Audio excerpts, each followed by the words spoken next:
Good weekend to go to Smith Mountain Lake, and this weekend water sport racing will happen off the Crazy Horse Marina in Franklin County. WDBJ7's Amir Massenberg checked it out. I'm here at the Crazy Horse Marina, where anyone from beginner to seasoned water sports racers can come out this weekend and race on this obstacle course behind me. Something like motocross, but on water. It's the Blue Ridge Mountain Summer Series hosted by the American Jet Sports Association. Hundreds of amateur and professional jet skiers will race around the Crazy Horse Marina, either sitting or standing up.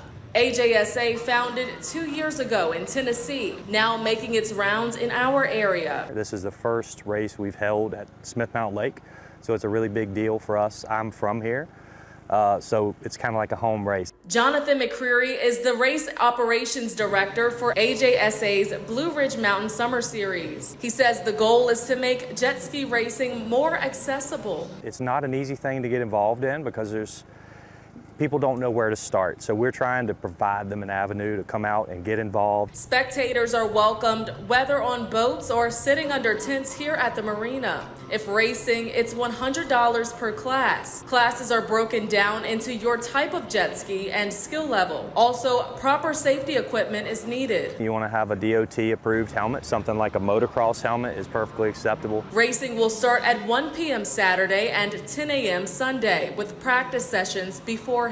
They say they're expecting a great turnout this weekend. They're going to have another race in Pulaski at Claytor Lake this summer, but I'll have more information in this article on how you can be prepared for this race and future ones. In Moneta, Amir Massenberg, WDBJ7.